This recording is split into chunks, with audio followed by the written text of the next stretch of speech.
For sure. Thank you so much, Luis, for the introduction. Hello, everyone. Hope you're having a pleasant evening. My name is Albrina Mendez, and I am the community manager here at General Assembly Canada.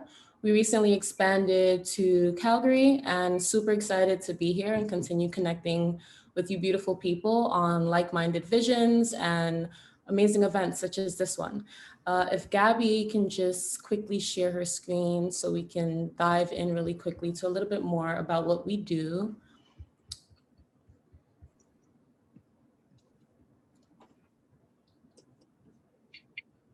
You can hit the next slide, Gabby, if you can, please. So I'm not sure if this slide was activated. However, I would have loved to indulge with you all in an icebreaker activity around your favorite genre of games and what you'd recommend. Being that we had some technical difficulties earlier, feel free to just drop it in the chat if you'd like. Currently, I am playing, what is the game? Oh, it's on my other laptop. It's a fighting game. I'm pretty new to games, but it's called Tekken 7. I love it, to be honest. Yeah, that one from what I know is pretty hard. For me, it's just Legend of Zelda. That's been consuming my COVID time, you know. I've been playing for 2 years and I still don't reach 100%, but I'm sure all of you have your favorites. Yeah, I see a lot in the chat. Yeah, I'm also playing Hades and mostly getting stuck in Hades. It's such a tough game. And also a little bit of some VR games, Half-Life Alyx, and a little bit of a golfing game I play on Oculus Quest quite a bit, which I really enjoy. That's exciting. Life is Strange. That's an interesting game. Borderlands. Cool. Thank you all. Thank you for sharing what you're currently playing. I know a few of us are going to just add it to our game console and start playing too. So thanks for sharing. Gabby, if you can just hit the next slide. Thank you. So for those who don't know, General Assembly is a business and tech company. We help adults to level up into new heights in technology, and we specialize in the topics that you see on your screen here. We basically curate short form events such as this one to help inspire, encourage, and also just support folks in our community, whether it be in professional development or career development. And we look forward to, continue working with you all as a community. And we just thank Luis for being here today and look forward to the future events that we have in store for you all. Without further ado, oh, sorry, Gabby. Yes, webinar norms. So we just ask that everyone remain respectful.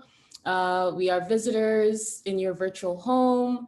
Feel free to add anything in the chat if you have any questions. We have a Q&A portion on the bottom of your screen. And Luis and I will be in the chat if you need anything. Without further ado, I'll pass it along to Jonathan, who will introduce himself and share more about his work and New Media Manitoba. Thank you, everyone. Hi, thanks so much for having me tonight. I'm super excited. It's not very often I get to speak with audiences in a different province. So as per the introduction, my name is Jonathan Lay. I work at New Media Manitoba, which is kind of an industry association for interactive digital media here in Manitoba, and I'm based out of Winnipeg, Manitoba. So we work with companies and individuals who are engaged in the industry, and we do all sorts of programming from education to awareness events and game jams, hackathons, pretty much anything that we can do to kind of get people the skills they need to be successful in the tech industry. And one major vertical we work in is video games. There's a number of smaller studios and one AAA studio here in the province. So we do all sorts of training events, many of them related to UX and other really kind of very specific technical programming languages, or Houdini, Unreal, Unity, you kind of name it. We're doing training in it if it's kind of pertinent to games. And there's a surprising number of VR studios here in town. So I'm really interested to dive into the conversation with Pushkar and see where things can go. So this is my first time doing this, so hopefully I can do an okay job with moderation, but I'm really excited to get started. Thank you so much.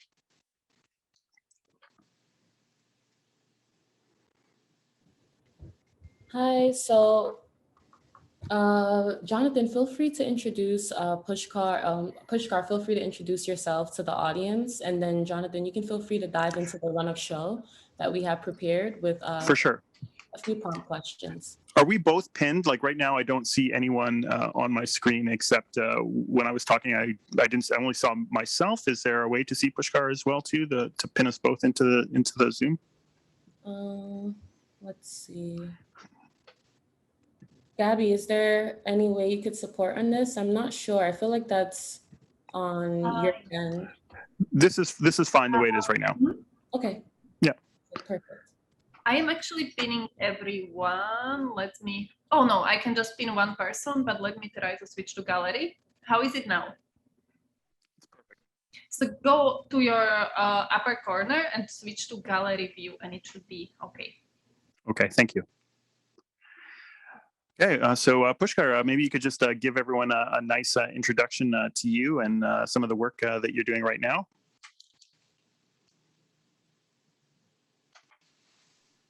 Made the first mistake of joining Zoom, unmuted myself. So hi, I'm Pushkar. I'm a UI UX design lead at Archiact. We are a game studio in Vancouver where we work on different kind of games and experiences.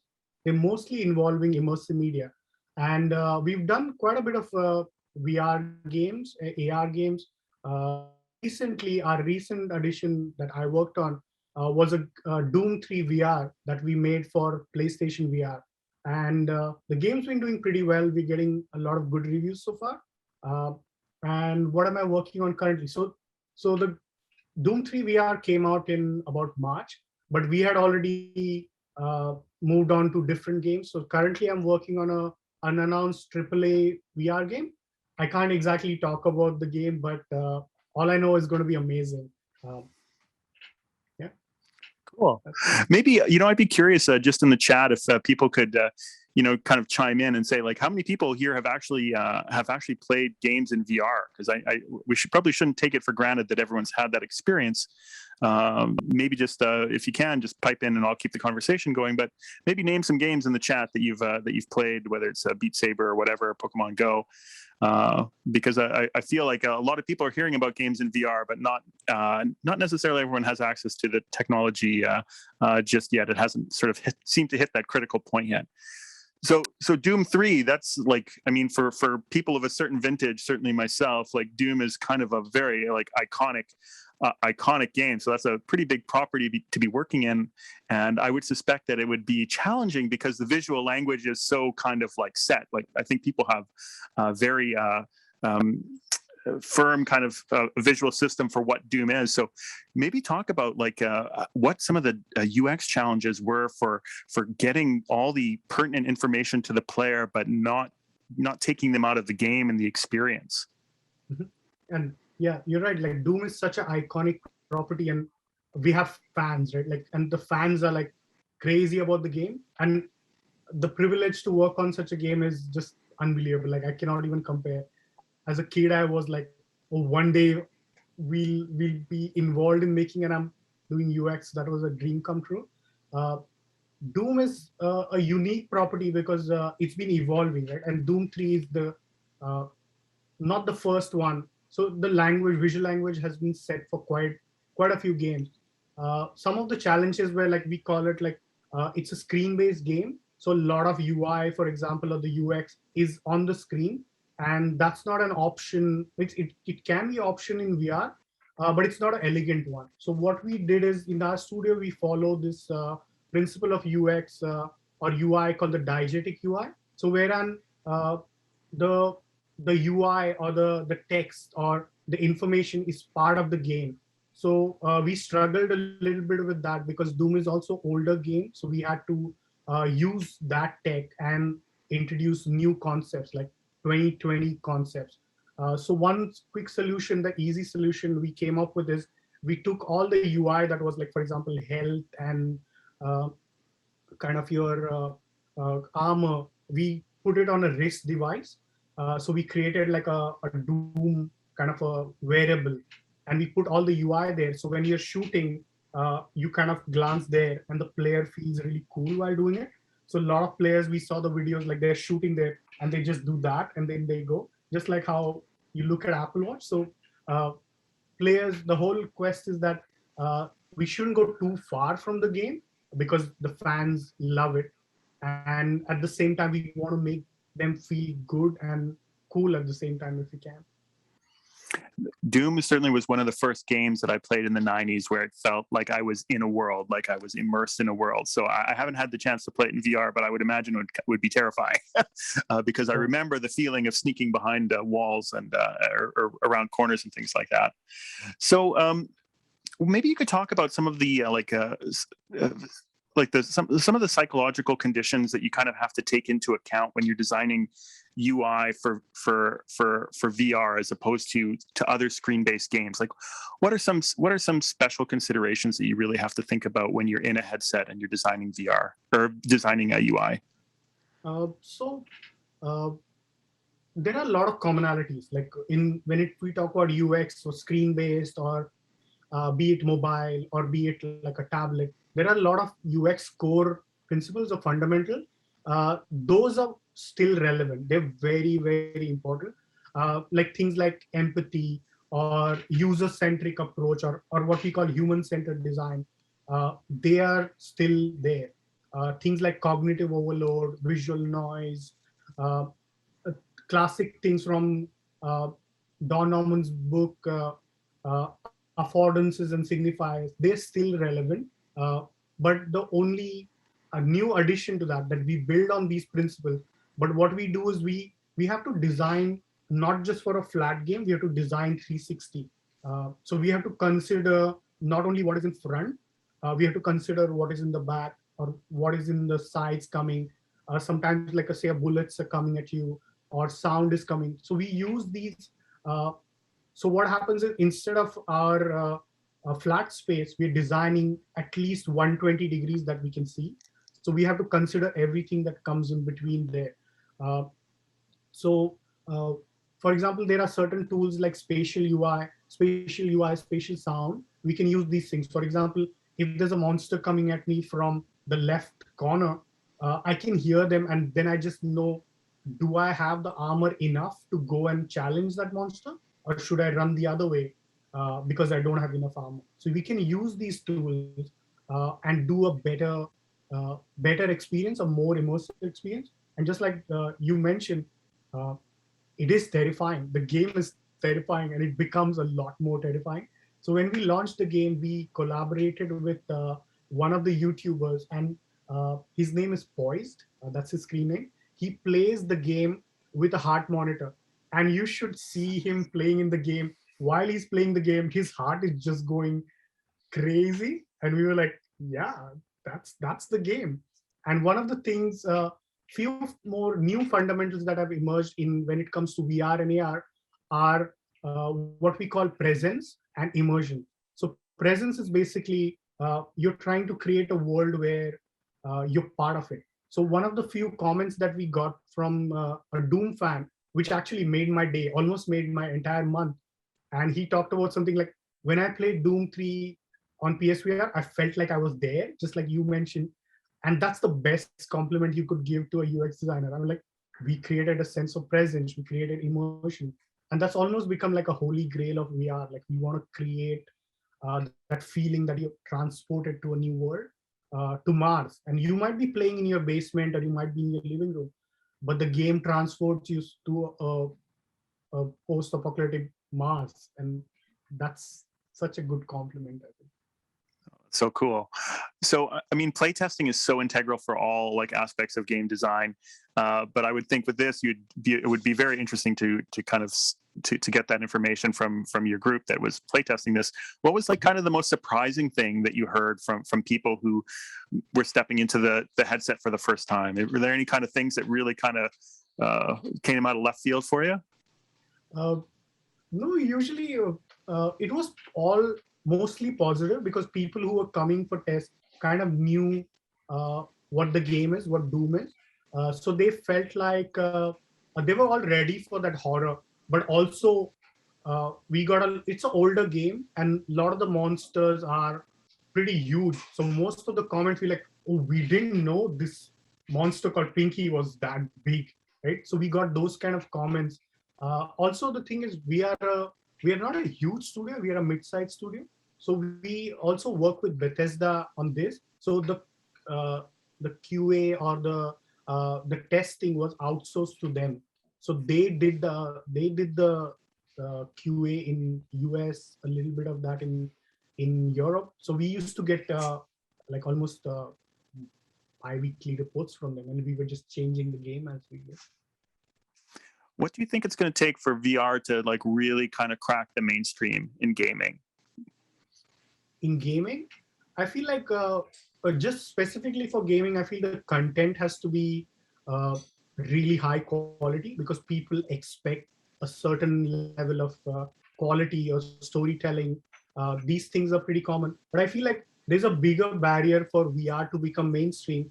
And one of the more important ones was the price. But I feel like with the Oculus Quest 2 being $250 now, that price is kind of that barrier is kind of reducing. It's become more accessible, like a price of console. Uh, Also, the second or the third biggest barrier is UX, and that's something we address because a lot of people are not getting into VR games because the old principle, like if you're not good at a game, get good.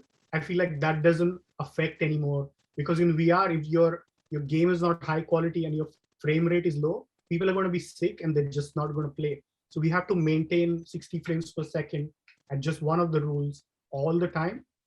If the frame rate drops, people are going to get sick, and that you can see some of the not so well made games. People get very sick if they play it for even 15 minutes. They have to lie down. That's something that is a barrier. So I would say price and UX are one of the biggest barriers for not just games but overall VR as a medium. Great. So what would you say are some kind of key skills beyond kind of the fundamentals for maybe UX designers who are thinking of maybe trying their hand at doing some VR work? Definitely the fundamentals that we spoke of, because game UX is still UX, so you have to consider that player centric or the user centric model that we follow. There are certain things about understanding how much information you're giving to the player and how often you're giving that information. You have to really consider that. So it's a lot of psychology, a lot of player understanding. I'm just going through my notes here. I had some about, uh, but I would say like understanding user experience and that UI part, because in my studio I'm the lead for UX and UI, and I feel like they can't work without each other. So you have to kind of understand why you're creating this particular experience, and then how can you communicate that through UI. There are some softwares that we use, but those are, I feel like I have an approach that is very kind of tool agnostic, because I feel like tools keep changing. Like we were making games before in Unity, now we are making games in Unreal. Last 3 games I've worked on were 3 completely different game engines. So like a lot of skills are transferable, but it's not a hard and fast rule, because you might be really good at Unity, but next game in a studio you might work on, client might have their own engine. In case of Doom, we had to use their own engine. So you have to uh, transfer your skill. So I would say one of the most important skills that you can get as a UX designer on a gaming is to be able to transfer your skills, or be that continuous learning kind of approach, because tools change, processes change, people change, clients change. But if you're adaptable, you'll be able to survive pretty well. Cool. Good advice. Yeah, it's never stopping. You definitely have to keep learning, and I definitely see that in the UX community here in Winnipeg, is that there's just an appetite for more and more, especially among that community. So kind of going beyond games, VR has so many applications that I think kind of get overlooked in training, particularly here in Manitoba. There's a lot of companies who are engaged purely as studios designing for that vertical. So maybe do you have any kind of other experiences that you've worked on in VR that kind of like are not game specific? And could you maybe talk about one of those and how it came to be? So we created one training experience for WorkSafe BC, which is an organization that teaches people using different tools. So one of the pilot or the starting MVP that we made was to teach people how to use power tools in VR. And it has definite advantages because first of all, there are no safety issues, right? Like at the most, you might just get a little bit of back pain because you're using the headset. But there are nobody's going to cut their hands. So these kind of things were very important. And we did a whole bunch of user tests, repeated user tests, and we found out that the learning is much faster. So I'm very excited about applications of VR, AR in industry, especially things like medical industry.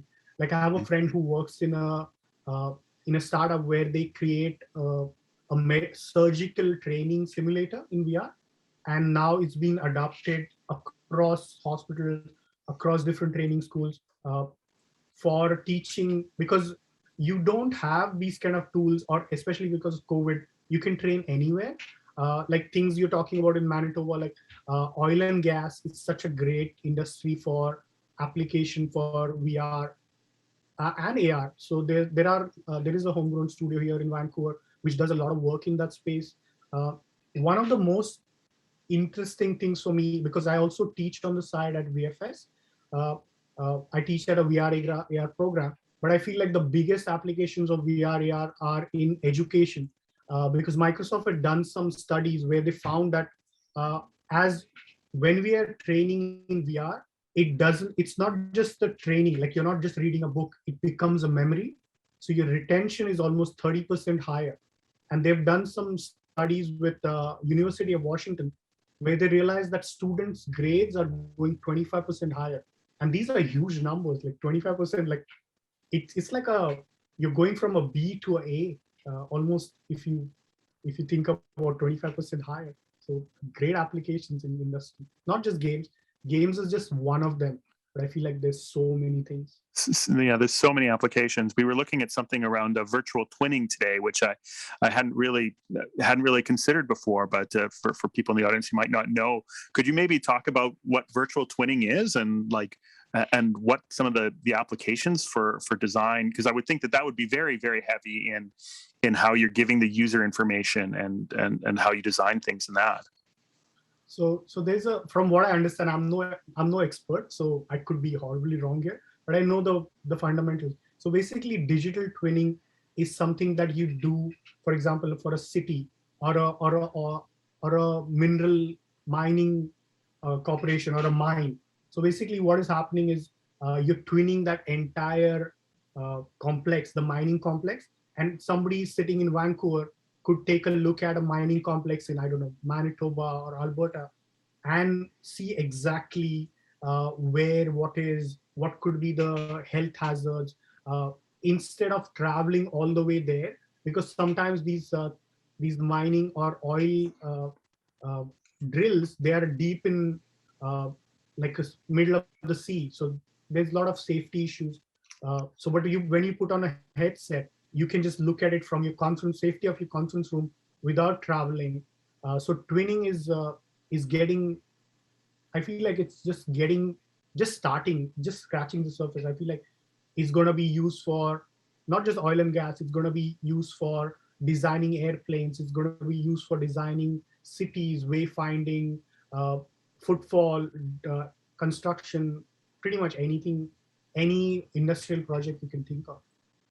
Yeah, the example I saw today was for aerospace, and there was a real jet engine on one side, and then the virtual twin on the other side, and they were able to make adjustments on the virtual one before making real ones on the physical engine. It's fascinating. Aside from games and VR, do you have some other pursuits that you kind of maybe feed into your UX knowledge, but aren't direct associations? Like, what are some things that you kind of like to bring in from the real world? Yeah, like one of the examples for like VR and AR, right? Like VR is great at transporting you to a new reality, but augmented reality AR is kind of exposed or kind of augmented, as the word goes, on the real world. So things are kind of put on, so enhancing the real world that is already there. Like Pokemon Go is AR, right? But I come from a long background in advertising. So I used to work for about like 15 odd years in advertising.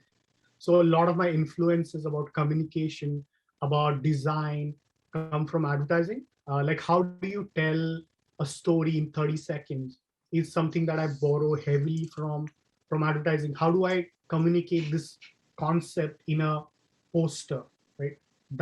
I feel like I borrow heavily from those graphic design or those visual medium kind of experiences. We also used to write a lot of scripts for ad films. So I know how to communicate an idea in like 30 seconds.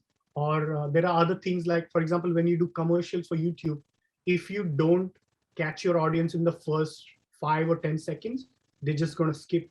So how do you create a game or experience that captivates the audience in the first 5 minutes? If you don't have them, you lost them, right? So I borrow heavily from art, like reading a whole bunch of comics, traveling around the world and hitting every museum I possibly can, street art, so many influences, right? There's just too many influences. Well, comics is my wheelhouse. So tell me, what's something amazing you're reading right now? I need a good recommendation. No, so the thing is, I am subscribing here to the Vancouver Public Library, and they have a whole bunch of comics. So I'm just discovering some older comics. So I was recently reading an older issue of Sandman, and I was like, it's so good. It's still good. Like, I don't know what it's like, 20, 30, 40 years old, but it still holds the way they communicate these ideas. Yeah, I think it came out like 1989. I don't know if you saw the trailer for the new Netflix series, but it looks interesting. It's taken a long time. Yeah. No, I'm a crazy Sandman fan. I will just grab everything they throw out. So I was recently, I'm too lazy to read sometimes, so I listen to audiobooks. And I was listening to the Sandman audiobook by Amazon Audible, and it's like audio play. I would recommend anybody that if you're listening to one audiobook, make it Sandman. It's so beautiful to me. You kind of mentioned Pokemon earlier, and this has absolutely nothing to do with anything except there was a rumor today that the creator of Pokemon was wandering around Winnipeg. He's here. People have seen him, and everyone in the game community here is wondering what could he possibly be doing here in Winnipeg? What could be going on? Yeah, who knows? Maybe he's looking for some cheap land. Yeah, so maybe you can't talk about what your next project is because you're under NDA, which is always a problem with video game developers. But what are you going to do? But maybe you could talk about some other some other experiences that you hope to create, maybe beyond video games and maybe beyond VR AR. Are you interested in kind of more installation work at all, or anything kind of larger scale? Yeah, like I am quite interested in the AR applications, like projection, and we have a bunch of friends, and all of us are like gaming nerds, if you would call it. I don't know what is a polite term, but we are crazy about games and we're crazy about experiences. So we sometimes get together on weekends and we do what we call the weekend builds. So we'll just work on a Saturday and Sunday, and that's the time box. So we create some projections, we create mini games, we create AR board games. So those kind of things, we just experiment. And it's just that window of 2 days, and that's all. So it's like a mini game jam that we created for ourselves. So we just meet in a place, get some food, and we just make those things. So one of that, we created a AR experiment with these voids, which are basically these bird-like formations. And we made them controlled by using a Connect, like the Xbox Connect. So for example, if you wave your hand like this, the bird flow follows you.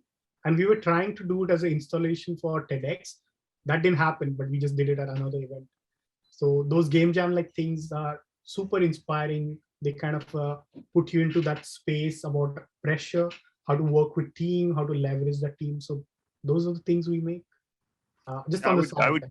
I would encourage all the UX practitioners here to take part in a game jam. I can tell you that they're always looking for people with UX, and it just so happens this week is the Ludum Dare 49, the global game jam. So you can jam with your friends and submit it, and your game goes into the ranking system, and people from all over the world can play your little tiny bit of a game. And I certainly think it's a great way to kind of like prototype an idea really quickly with your friends. Yeah. Just head over to Ludum Dare. That's LUDUMDARE. And you can register and just make a game over the course of a weekend, and you don't need any experience. There's matchmaking, and you can make a game in anything. It doesn't have to be in Unity or Unreal. You can like Pushkar says, it could be a board game. It could be anything with rules and mechanics. Yeah. Ludum Dare is great. Sorry, I was also going to mention global game jam that happens at the same time across the world. So they start from Tokyo and we do it all the way till Vancouver. And these are great exercises. And one thing to do is like, you're not trying to prove anything. We're not trying to win. Even if we do something badly, we know what went bad, so we can fix it.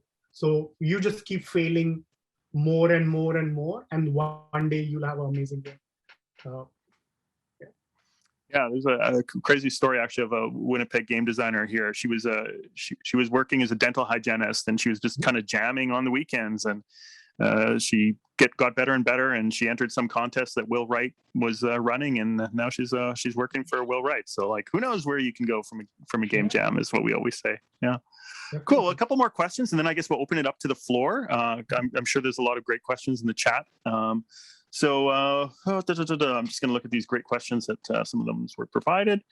Are there any books? We kind of talked like kind of broadly about like pop culture stuff, but are there any set kind of specific UX books that you would maybe recommend for people kind of wanting to take it to the next level that might be not on everyone's shelf already?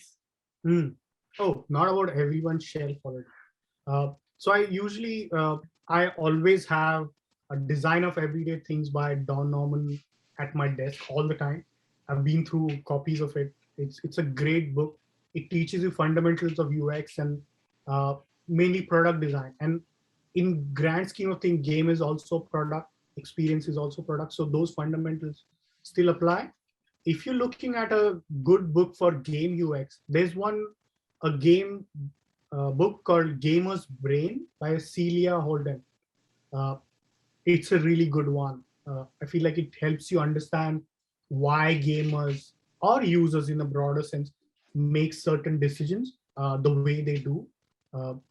Those are really good. There's a book called Level Up, which is about game design, which is pretty fundamental. Thing is, I studied game design, but I'm not a game designer.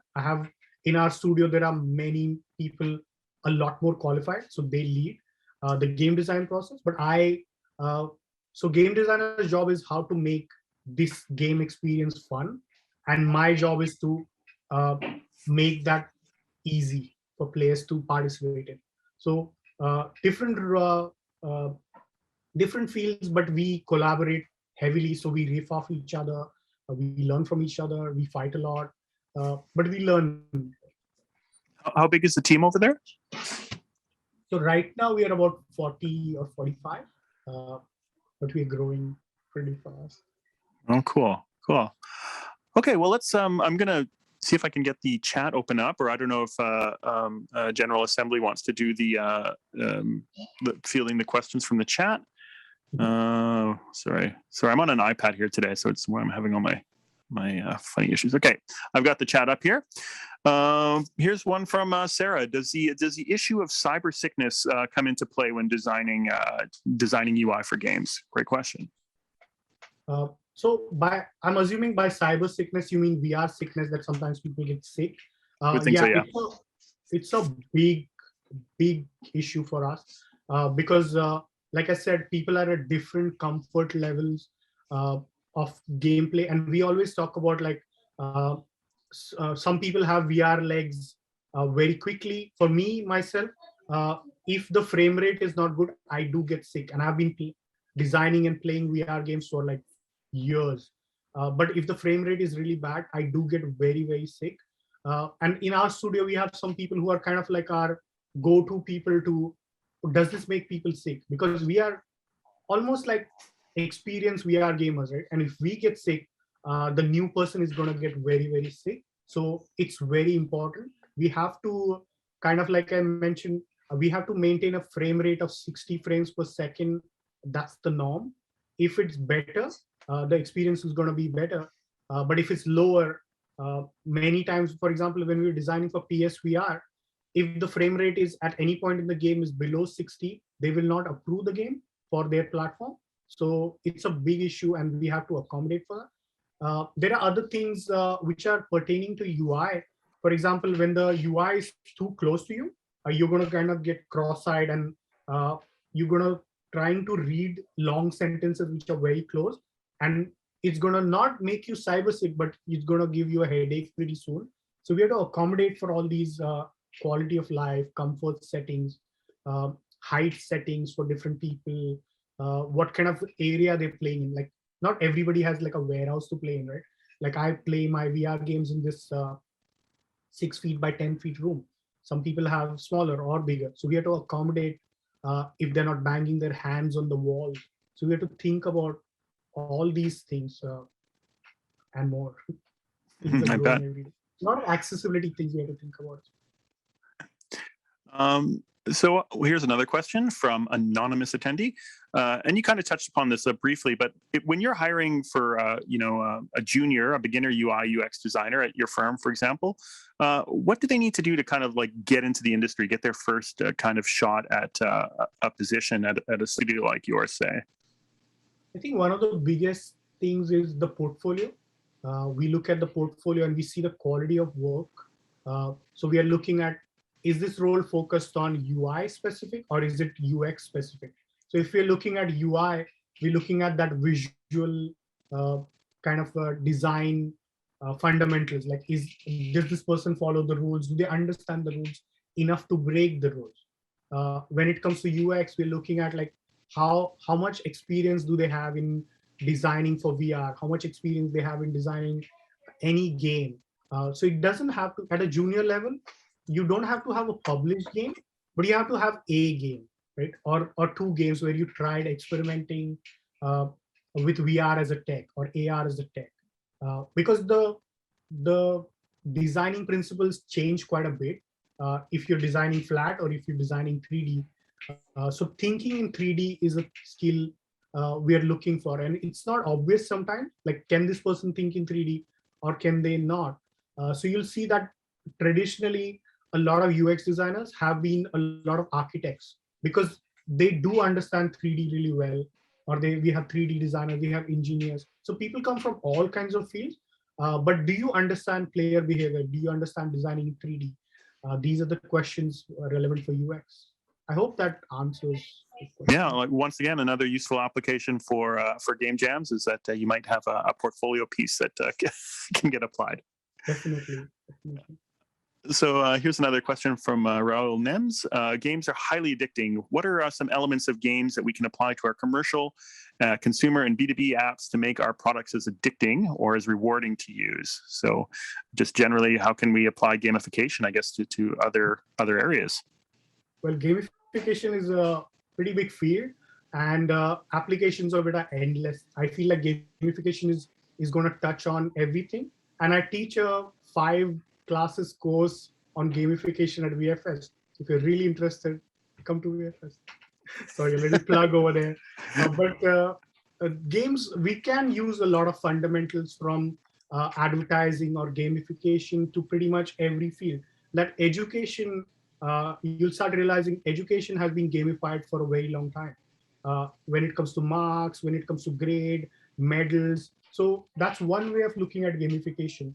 Or if you look at traffic, like traffic licenses, like there are grades. So a lot of things in our world are already gamified. We just don't look at it that way. So the applications are endless. It's just how do you do it well? Do you do it as a good thing for consumers, or you're using it like dark UX where you're just making them buy things they don't need? So there's a balance I feel like we should maintain. It's our responsibility as designers. Question from Quill Richardson. Do interior design architecture principles apply to design of spaces in VR? Yes, like I'm not a level designer myself, but a lot of level designers come from architecture, and they do follow principles of interior design, architecture, city planning, wayfinding, uh, quite a bit. And this is a new field for me. I don't know much about it. I have just worked on a architecture pitch some time ago, so I have my knowledge for that is limited. But they do follow quite a bit of like everything is to human scale, right? So it's like 6 feet tall. And then how big should my corridor be? And then how big should my spaceship be? And how big should the planet be? So everything's to human scale. So yeah, definitely architecture, design principles, all of it. That's cool. I'd never kind of considered that before, but I could see how important that might be. I don't know if you're kind of equipped to talk about this, but you're not from HR. But and I'm sure the answer is yes. It's very important. But how important is diversity to your company? Do you have kind of a wide range of staff to kind of generate a lot of different experiences and perspective on your team? I don't think I'm qualified to answer that, but I would say that our team is very diverse. They're from all over Canada. They're from different backgrounds. That I'm myself from I'm from India, and I have spent a lot of time working in Dubai, and I fit in the team pretty well. There are a lot of people who are French speakers. There are some Arabic speakers. There's different kind of people. Yeah, so the team is pretty diverse, but I'm not qualified to answer that. How important is it? I think just your personal experience is noted. Sounds like a interesting group and team. So next, another question from Daniel. How does the design team work with user researchers, or do you do your own research? We do our own research for our games, but for bigger games, which we did, for example, for as mentioned, we did Doom for Bethesda and id. They took care of the testing part of it, but we were creating the questionnaire. We were creating the checklist of like, what exactly are you testing in this build? So are you testing the HUD? Are you testing the wayfinding? Are you testing the weapons? So we were working with them closely about the structure of the testing, but it was outsourced. Okay, another question that I'm very interested in hearing the answer for from EL. You mentioned you switched from Unity to Unreal. Did this affect any of your UI UX design? Not at all. Like it's just a tool. We look at it just as a medium. So UX principles are still the same. I'm still designing user-centered, player-centered content. It's just how I do UI, how I actually create UI changes, but the design doesn't change at all. The approach doesn't change. That makes sense. Do you have any additional resources such as blogs or podcasts, or maybe some thought leaders that people could follow or get to know to kind of learn more about this subject? There are some podcasts I listen to game related, but I just can't remember the names. But there are some blogs which are also really good. One that comes to mind is Leap Motion, which was the controller that they created, like a hands-free controller. They have a blog which is interaction design for VR and AR blog, which is very, very good. So I usually look at that a lot. I borrow a lot of ideas from there. And there are some game design podcasts which I listen to. Cool. Here's a really important question from an anonymous attendee. Do you consider accessibility when designing VR games? Like how would someone with, perhaps like a hearing impairment, like lose out on the experience of a game that has specific audio cues, or how do you make sure that everything reads for people who might have some visual impairment? So what are your considerations around accessibility? We do consider accessibility quite a bit, because not everybody has the same level of mobility that we do. So we're just lucky to be able-bodied. That doesn't mean somebody who's not should not enjoy the game as much. So we do consider that quite a bit. For hearing impaired, we put in subtitles. For audio impaired, we have different, for example, certain colors are cannot be seen by, I forgot the term for that. They can't differentiate between the oranges and the greens. So we usually make it like more of a primary color differentiation. So also when it comes to, for example, if I'm designing a mechanism that you have to go in VR and turn it this way, I also have to consider that what if somebody doesn't have this kind of mobility, or what if they can't reach behind their back and pull out a sword? Then we usually will have like a button which they can turn on. So for example, if I can press X to get the sword directly in my hand, but for all the other players, we would be like reach at the back and pull out the sword. So these are the things we consider. We are not a huge studio, so we try to as much as we can. So I wouldn't say it will be at the level of accessibility as say Microsoft or Coalition or Ubisoft, but we do consider that quite a bit. Cool, that's great to hear. We'll do one more question, and then I'll turn it back over to General Assembly for closing remarks. Do you have any any interesting case studies or favorite career moments that really have stick out to you in your career journey so far? Like as I mentioned, Doom was, I feel like, highlight for me. It was such a great experience working with these massive teams, and we used to have weekly calls with people from id and Bethesda, and some of the legends that we grew up watching. Oh, these are the gods of gaming who made Doom. And when you're in a meeting with them, and it just like, we have these, like all of us in the studio, we used to have these fan moments where like, oh God, he's there, you know? So those kind of things were pretty amazing. Like, even though we are designing games and we're in a pretty big studio, which is pretty well known, there are people who are doing better and they've been doing it for longer.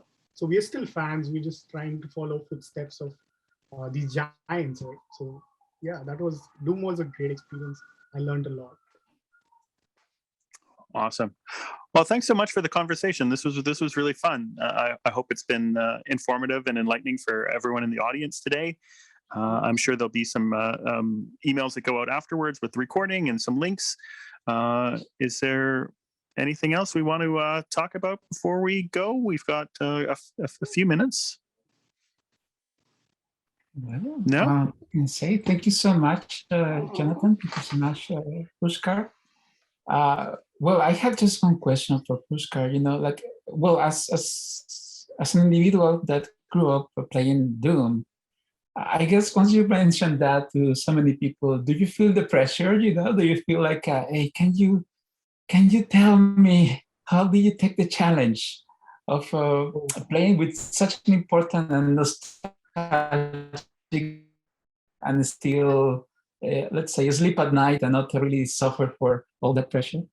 Oh, the pressure is every day because we're working on such a huge IP.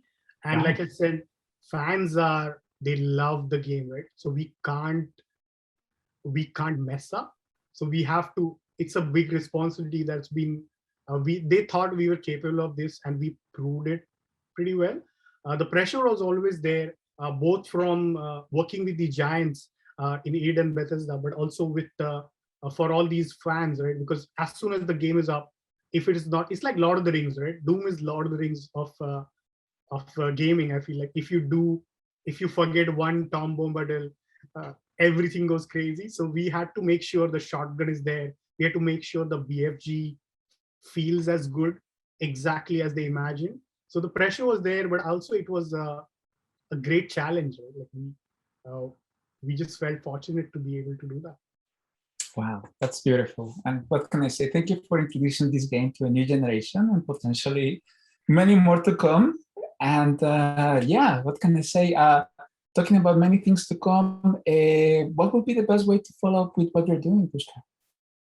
Oh, I guess LinkedIn. I am pretty active on LinkedIn, so connect with me. That's a good medium. I find it's professional. Also, at the same time, there is no pressure for me to just I have to reply, which I don't like about certain mediums. So it's kind of passive. So there are some times when if I find something that I feel like could benefit me and my people who was my community, I share it. Like there's some Oculus news or there's new. Like recently, I just saw the news just today that Netflix is entering the gaming space and they just bought a studio which did auction free. So I'm like, yeah, this is a new avenue. So I feel like these kind of news are great for VR, AR, and design as a whole because we're growing, right? So if one studio grows, we all kind of benefit from that. So that's what I guess LinkedIn, to answer your question shortly, like LinkedIn is a pretty good medium for me. I have my website, but it's just been busy. I don't update it as often. I know that feeling. Yes, busy designers do not really work too much on their portfolios. Fantastic. Thank you so much. And well, also thank you so much, Jonathan. And yeah, we don't have too much an opportunity to learn about you and new media, Manitoba. Do you have some words to share with the people from Vancouver and Calgary that might not really yeah, I mean, so many of our programs are Manitoba specific, but it's a global world now, and you know we have great game designers who come in virtually to speak. We should be hosting the lead dev for the game Chicory and Wondersong, which are really great game. We've got lots of indie devs who are always talking. So you know, check out newmediamanitoba.com and maybe subscribe to the newsletter. You can find out what cool things we're up to here in the middle of Canada. Yeah, that's fantastic. And well, it's incredible how we almost got the Canadian bingo. You know, we need somebody from Saskatchewan, and we can continue all the way to the East Coast. And yeah, let's say we have Albina joining from the east side. She's 2 hours ahead, so I don't think she's active right now. But yeah, thank you so much. And also, yeah, if you want to keep in touch with what General Assembly is doing and also reach out to Albina, I'm going to put this information over here so you can either submit a form and you can just start talking to the General Assembly directly, or also Albina, she's super active and sweetheart in the community. So if you have access to our Slack channel, feel free to reach out to her too.